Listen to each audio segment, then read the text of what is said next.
Act number 2, right? Yeah, I think we left off at the Beverly Cavern. Part 2, yeah. Tell us about your dad playing used with. to have so much fun there at Los Angeles. with Teddy Buckner and the Firehouse Five and all those guys. That was true Dixieland, and he loved that. And who else did he play with? Oh gosh. It was Louis Armstrong. That one night he was in for 2 days or something. Dad found out about it and went down. I wish we could have, poured in on that thing, but he sat in with Louis. And that was one of the highlights of his, career when you play with someone famous. And what else was there? Well, we talked about the Shrine and traveling all over the world. I think we've talked enough about him. Let's talk about Mom. Oh wait, one other thing about Pops was BPOE 9. That's the Elks.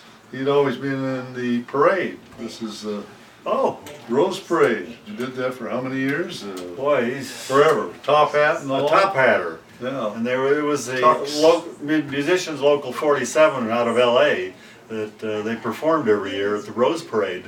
I can still remember getting up early in the morning and going out, and boy, it was cold. Watching real cold, yeah.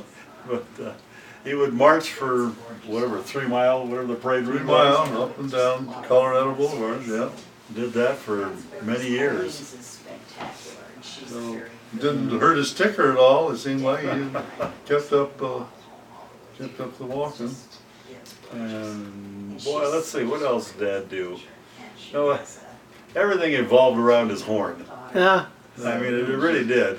And he loved playing. Oh, I remember him playing saxophone for us when we were little kids. Yeah. I remember being right out of school, well, not right out of school, but I'm in my middle 20s, whatever, and moved to the beach, lived on the beach with roommate Quality, and we'd have Dad, hey Dad, can you bring the guys on down and have a little party, play for us?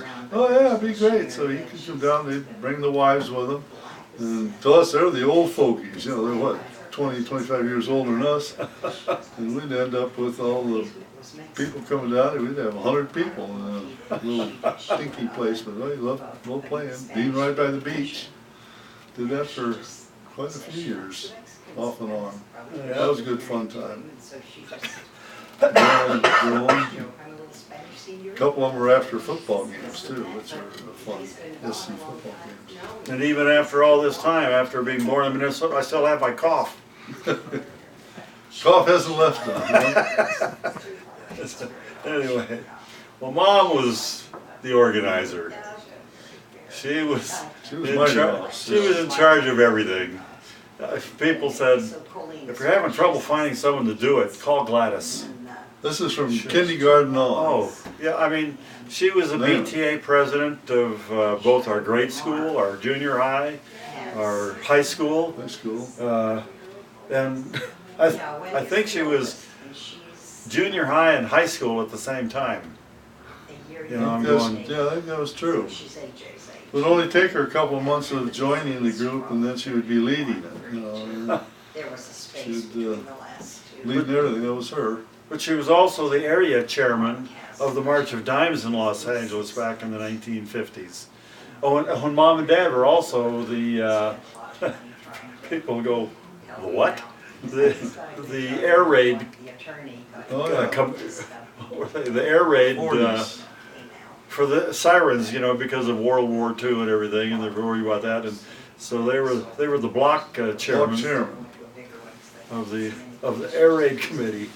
A lot of practices, but never had to use it. So, I remember that. Oh, one thing I remember the earthquake. I'm thinking of the house and the air raids and all that stuff. The big earthquake we had, Pete and I were in this one bedroom, and both our beds had these little wheels on it.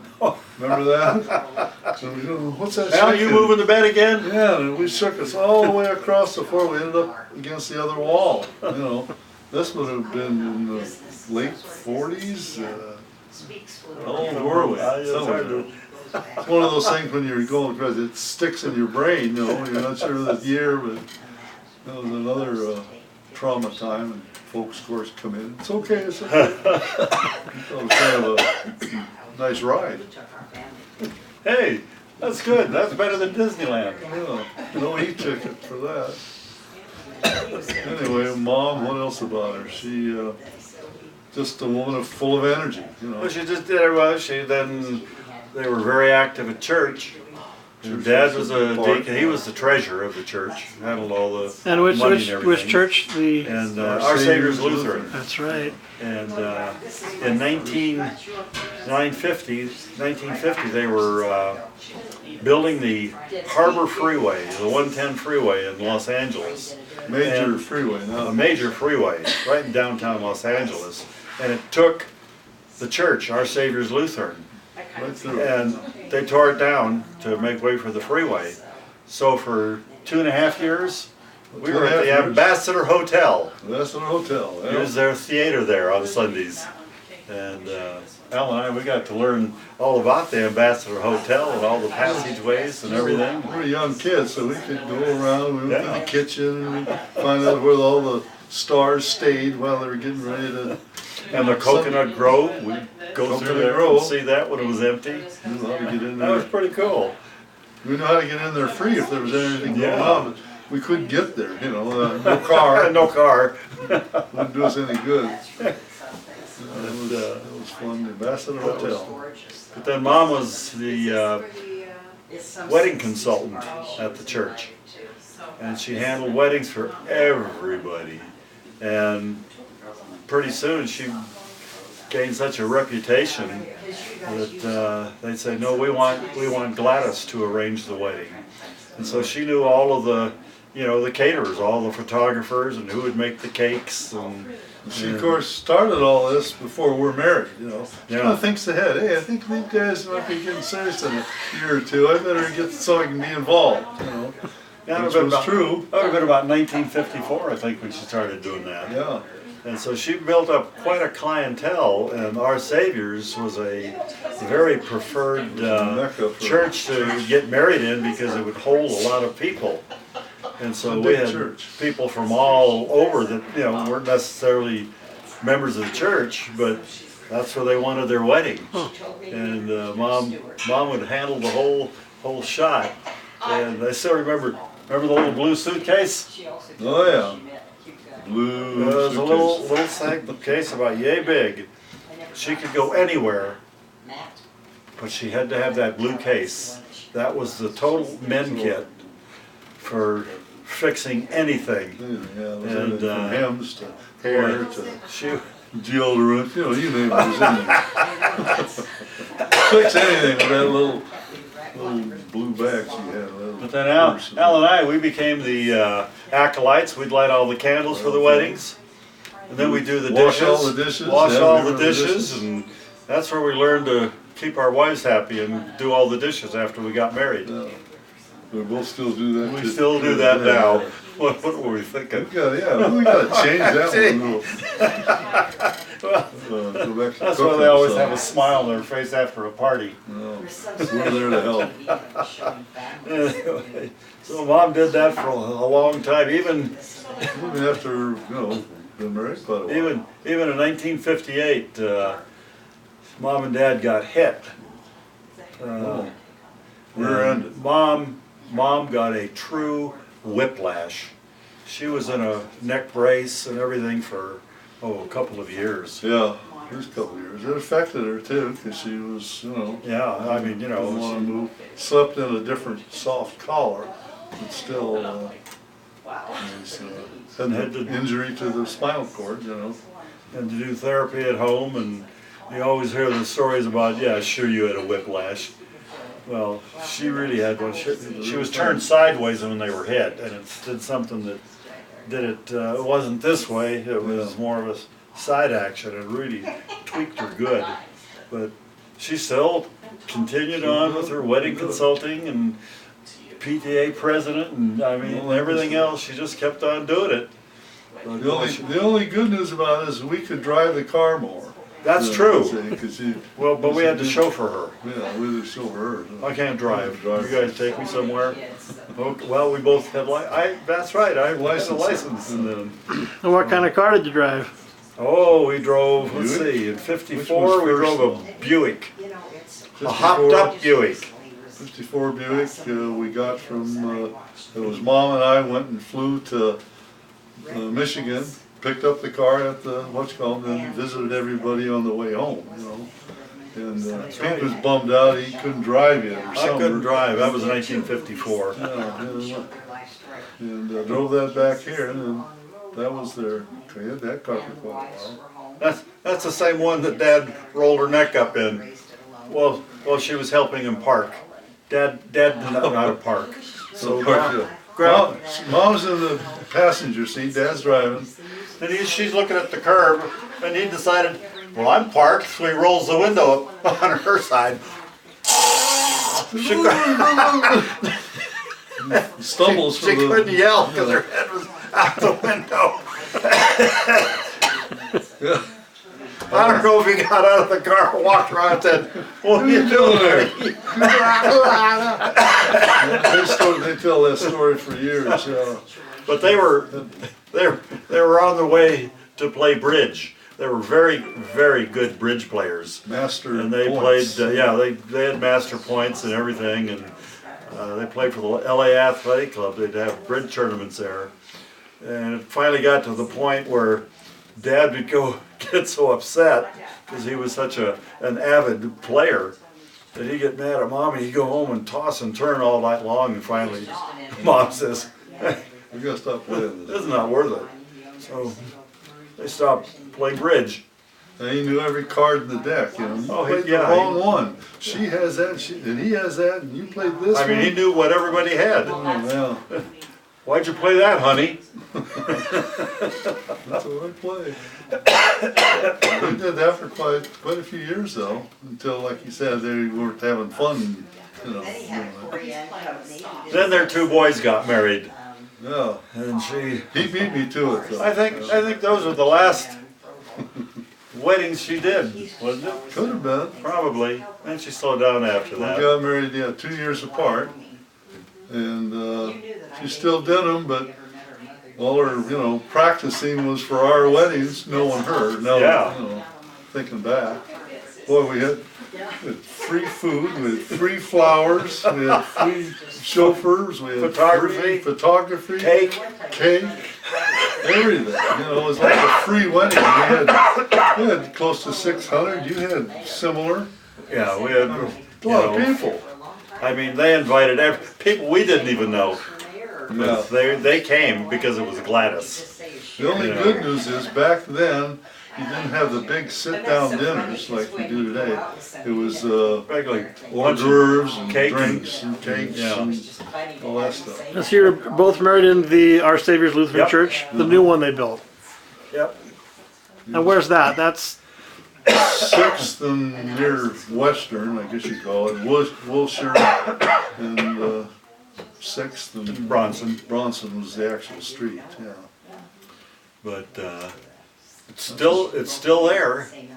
I don't know. yeah. You showed it to me a few years ago. Okay, that's right. We Yeah. took a tour. A lot of it's more of an Asian, Korean type of Area now. church now, an area. Yeah. I knew when he died. But, That was the one that was built after the downtown one, where we grew up as kids and confirmed and all that stuff. And all of a So we sudden, were all the church aware moved. of that, but I didn't. yeah, it was They're actually we moved in about 1955. I think. yeah, right around there. About say 50, 51, 52, 53. I think about 2.5 years to build. So maybe I'm trying to I think. graduated from high school in '54. Yeah. And was doing that college years.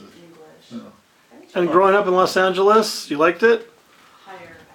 Yeah, we grew up, well, we were Mr. and Mr. Naive. I mean, we grew up with half black, half Chicano, Mexican, a third Asian, and it was a melting A melting pot. pot. Yeah. So we had zero prejudice, growing up, We had a variety of friends. yeah. And we go to parties and just everybody was there. There was no Same. distinction.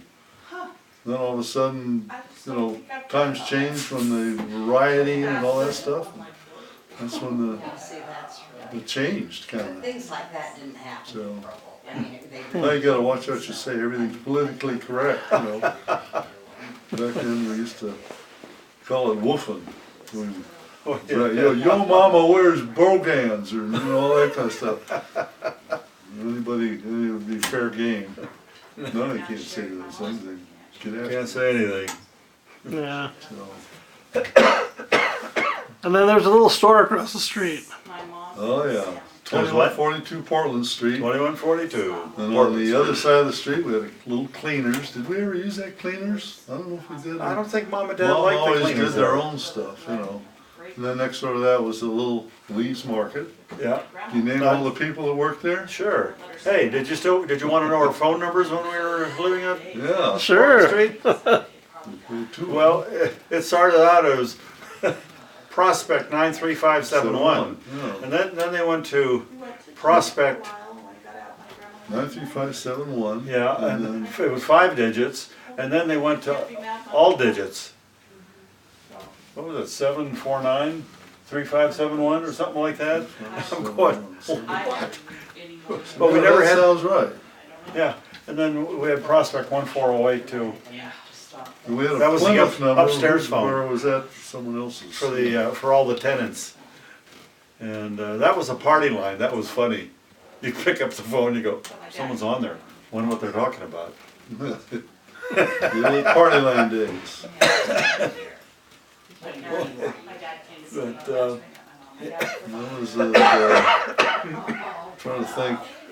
Then from there, well, you ended up getting married, so that's right, you stayed there for a short period. a wasn't you? short period of And time, you went to, and then we went out to, when I went down to Manhattan Beach, lived down there with a roommate for a few years until I found the love of my life.